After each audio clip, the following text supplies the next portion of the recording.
दुसरीकडे चाललंय सगळं. ज्यांना माणसाचं काय करावं याचा विचार पडलाय ते तुम्ही आहात. आणि मगाशी हनुमंतराव फार चांगले बोलले की तुम्ही बियाण्याची कणसं आहात.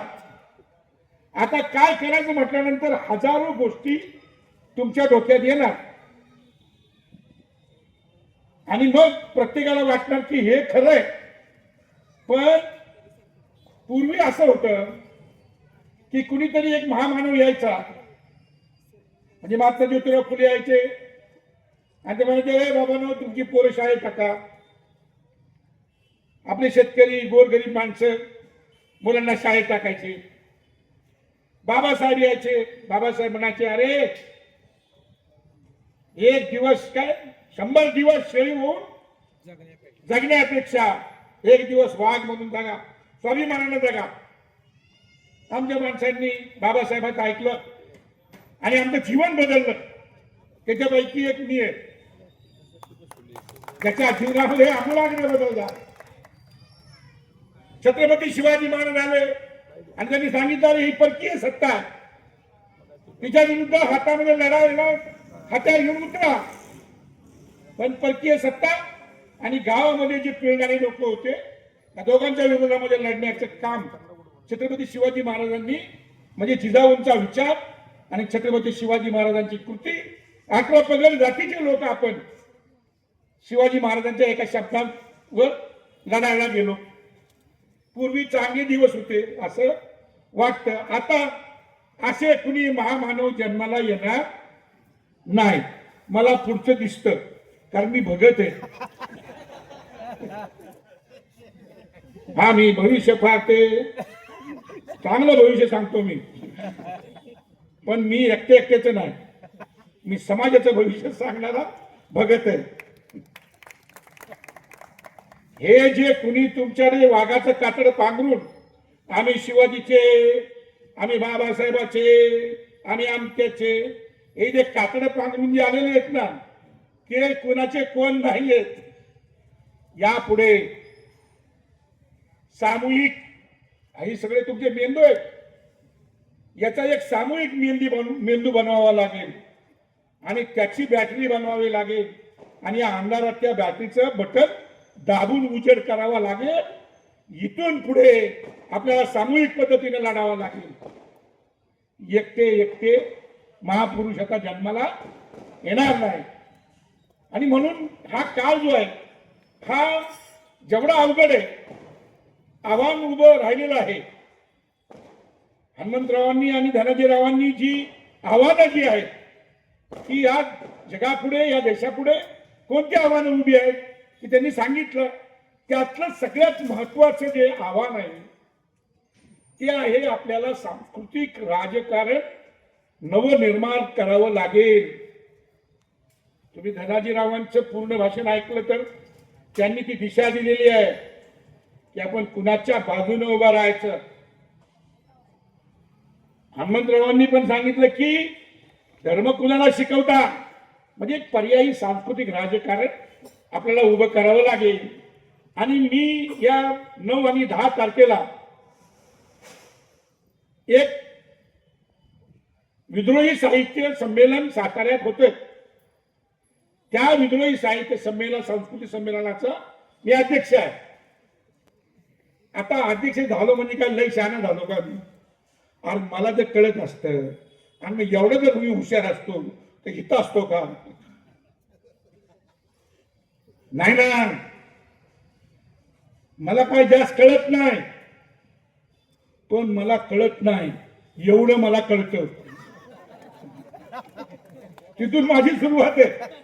त्यामुळे आपल्याला, मला माहिती आहे की आपण ह्या सगळ्याची उत्तर काय आपण देणार नाही का? आम्ही साधा रस्त्यावर गाणारा माणूस आहे, हो डपडं वाजवणारा माणूस आहे, विलय साधा माणूस आहे. आपल्याला नवा विचार आता उभा करायचा आहे. नवा विचार उभा करताना आपल्याला काम काय करायचंय? तर आता इथे ज्या माझ्या मावल्या बसलेल्या आहेत, बहिणी बसलेल्या आहेत, त्यांना माझी विनंती आहे. माझा या पुरुषांवर जास्त विश्वास नाही. सगळे माझ्या सहित सगळे पुरुष हे मेंटल हॉस्पिटलमध्ये टाकण्याच्या लायकीचे आहेत. म्हणून माझा तुमच्यावर विश्वास आहे. आता आपल्याला काय करायला लागेल तर आपल्याला लढावं लागेल ना. त्यासाठी विचार देणारी माणसं आहेत ना. धनाजीरावांचा अभ्यास आहे. अहो चांगला विचार ते सांगतील. इथं पब्लिक मध्ये बी आहेत बरीच माणसं. कोल्हापूरवरून आलेले आहेत साठे साहेब, देसाई, धर्मशास्त्राचा अभ्यास करणारे. लय मोठी मोठी माणसं आपल्या सोबत आहे. मला ते जास्त खोदायची गरज नाही. माणसं आहे. एक एक माणूस लाख मोलाचा माणूस आहे. बर विचार आहे आपल्याकडे. आता आपल्याकडे काय नाही, आपण एक नाही. हा सगळ्यात मोठं दुखणं काय, एक नाही. आपल्याला जरासा काही थोडस मान्यता मिळाली की आपण ताबडतोब कुठं वरच्यावर, तिथूनच वर जातो, खाली येत नाही. तिकडे जात. तर आपल्याला एकी पाहिजे. आणि एकी करण्यासाठी काय पाहिजे, संघटना पाहिजे. एक पाच बोट आहे. ही एकी करायची असेल तर काय करायला लागते, अशी मूठ वळवायला लागते. ती संघटना पाहिजे. आणि ती संघटना म्हणजे काहीतरी एक कुठली तरी पक्ष विक्ष असं माझ्या मनात नाही. मला वाटतं अख्खा समाज जो आहे, जो पिडलेला नाडलेला समाज जो आहे, त्याला एकत्र व्हायला पाहिजे. आणि तो एकत्र करणारे कोण आहेत, एका बाजूला विचारवंत आहेत, ते आयडिया देतात, अभ्यास करणारे लोक आहेत. पण मुख्य गोष्ट आपली आणलेली आहे ती म्हणजे आपल्याला कळलेलं आहे, कळतंय पण आपल्याला ओळख नाही. एक धनगराची गोष्ट मला आठवली, तेवढी मी सांगतो म्हणजे तुमच्या लक्षात येईल. कळलंय ते एक धनगर रानात मेंढ्या चारत असतो आणि ते आपलं चाललंय त्याचं काम. आणि त्याच रस्त्यानं एक हिऱ्याचा व्यापारी पायी पायी चालत चाललेला असतो. त्याला दुसऱ्या गावाला जायचे तर चालत त्या काळात चालावं लागायचं. ते चालत चाललेलं आहे आणि त्याचं लक्ष जातं त्या मेंढराच्या कळपाकडे. आणि त्यातल्या एका मेंढीच्या गळ्यात एक चमकणारी गोष्ट असते. तो बघतो, तो हिऱ्याचा व्यापारी, त्याच्या लक्षात येतं हिरा आहे. मग धनगराला बोलवतो. हो म्हणतो. धनगर बाबा म्हणले या इकडे. तर म्हणले काय, म्हणलं या मेंढीच्या गळ्यात काय, म्हणलं काय नाही दगड आहे. म्हणजे चेक केलं त्याने, चेक दगड आहे. म्हणला विकायचं का, आणि मला दगड काय विकायचं आहे. नाही नाही तरी पण विकायचं असलं तर बोल बाबा, मी विकत घेतो. तो म्हणला मी 1 रुपया घेईन. आता याला लालच सुटते, कारण त्याला काय वाटतं, अहो याला माहितच नाही, याला आठवणी म्हणली तरी हा आठवण्यात देईल. काय लालच सुटते, लालच. आणि तो म्हणतो की आता ह्याच्याकडनं कमीत कमी पैशात घेऊ. तो म्हणतो ठीक आहे. नाही नाही नाही, तो धनगर म्हणतो नाही नाही, मी 1 रुपया बोललो म्हणजे 1 रुपया घेईन. एकदा माझ्या डोक्यात एखादी गोष्ट गेली की गेली, मग ती निघत नाही. मला 1 रुपया पाहिजे. ह्याला वाटलं की परत यायचंच आहे. त्याला परत येताना म्हणजे आता दिला आठवणी तर घेऊन जायचं, नाहीतर परत येताना 1 रुपया देऊन हा हिरा घेऊन जायचा. तर तो जातो. त्याला वाटलं कुठं जातो धनगर, इथंच आहे. त्याच दिवशी एक दुसरा व्यापारी त्या रस्त्याने जात असतो. आता त्याचं पण लक्ष जातं, मेंढीच्या गळ्यामध्ये हिरा आहे. हा जातो, म्हणतो मेंढीच्या गळ्यात काय. अहो म्हणला मागाशी बी एक बाबा आला होता, त्याने बी हेच विचारलं. म्हणलं दगड आहे. म्हणला विकायचं आहे का. म्हणलं तुम्ही सगळी विकत का मागतात.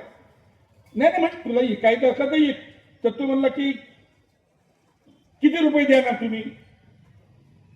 तर म्हणलं तू सांग, तुझा आहे ना ते. तर म्हणला माझ्या डोक्यात 1 रुपया बघा, 1 रुपयाशिवाय मी देणारच नाही. आता हे म्हणला की हिरा करोडो लाखोचा हिरा आहे. मला 1 रुपया, मला हे घे 1 रुपया आणि द्यायचे. हिरा घेऊन जातो. तो मगाशी गेलेला जो अगोदर गेलेला व्यापारी परत येतो ते बोलतो बाबा म्हणलं कुठे इकडे मेंढे कुठे आहेत? म्हणलं हे काय आणि म्हणलं ते गळ्यात जी होती ती मेंढी कुठे? म्हणलं मी विकलं. म्हणलं कितीला? 1 रुपयाला. माझ्या डोक्यात 1 रुपया होता. मी विकलं 1 रुपयाला. अरे म्हणलं येणारच काय पागलच काय तुला काय कळतं का नाही? तुला अक्कल आहे का नाही? तू म्हणला का? अरे म्हणलं तो हिरा होता करोडो रुपयाचा हिरा होता. मग म्हणलं तू म्हणजे त्याच्या तोंडात त्याची शिवी दिली. म्हणला येण्यात तुला तर माहित होतं तू घ्यायचा होतास ना. तुला लावणं सुटली तो आठवड्यात मागत होता तू घ्यायचा होतास ना म्हणे. गोष्टीचा मतलब आहे या देशातला एक महामानव हा करोडो रुपयांच्या हिऱ्यांच्या